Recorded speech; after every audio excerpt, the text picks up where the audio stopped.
नमस्कार। आज हम पटना के एक ऐसे केस पर बात करें जिसने सबको चौंका दिया था। जाने माने व्यवसायी गोपाल खेमका की हत्या। जी। हमारे पास इस पर कुछ लेख हैं तो सोचा कि इस मामले को थोड़ा गहराई से देखें। हाँ, ये घटना 2025 की सुबह हुई थी। पटना का वो पॉश इलाका है ना, बुधा कॉलोनी, वहाँ। हम्म। और गोपाल खेमका कोई छोटे-मोटे नाम नहीं थे। कपड़ों के बहुत बड़े कारोबारी और सामाजिक तौर पर भी मतलब काफी एक्टिव थे। हाँ, तो एक आम सुबह की तरह ही शुरू हुआ होगा दिन, और फिर अचानक ये खबर। बिल्कुल, एकदम शांति थी। और फिर ये हाई प्रोफाइल मर्डर, पूरे शहर में सनसनी फैल गई। और जो घटना का ब्यौरा है वो भी काफी दहलाने वाला है। वो सुबह अपने घर में ही थे, पूजा करने जा रहे थे शायद। जी, घर के अंदर। और तभी हमला हुआ, गोली मारी गई। हाँ, और गोलियां भी सिर और सीने में। मतलब इरादा एकदम साफ था, बचने का कोई मौका नहीं देना था। बिल्कुल। और उनकी पत्नी ने उन्होंने ही सबसे पहले उन्हें इस हालत में देखा। सोचिए जरा। बहुत ही भयानक। अच्छा, पुलिस तो तुरंत पहुंच गई होगी। हाँ, फौरन पुलिस मौके पर थी, जांच शुरू हुई। आसपास के सीसीटीवी वो सब देखे जा रहे हैं। हम्म। लेकिन इसमें जो एक एक बहुत अहम बात सामने आई है वो ये कि घर में जबरदस्ती घुसने का कोई निशान नहीं है। कोई निशान नहीं, मतलब दरवाजा तोड़ा नहीं गया। नहीं, कुछ नहीं। कोई साइन नहीं कि कोई जबरदस्ती अंदर आया हो। ओह, तो फिर इसका क्या मतलब निकाला जाए? ये तो मामले को और पेचीदा बना देता है। बिल्कुल। देखिए, जब जबरदस्ती घुसने के निशान नहीं होते तो आमतौर पर शक दो तरफ जाता है।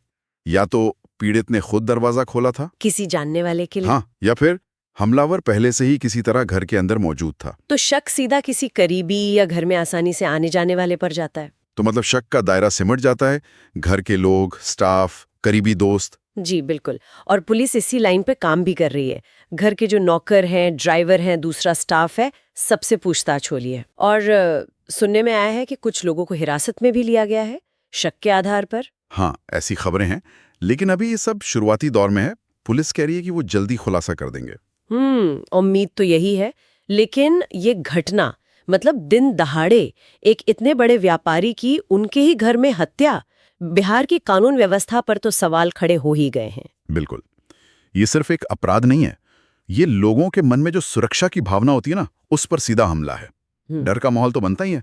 और सबसे बड़ा सवाल अब तक जिसका जवाब नहीं मिला है कि आखिर ये हुआ क्यों, मकसद क्या था। हाँ, ये अभी तक साफ नहीं है।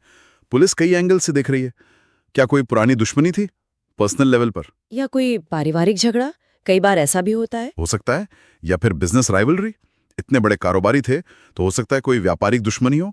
या फिर वसूली का मामला। हाँ, लेखों में इस बात का जिक्र भी है कि उन्हें हाल में कुछ धमकी भरे कॉल्स आए थे। जी, वो एक अहम कड़ी हो सकती है।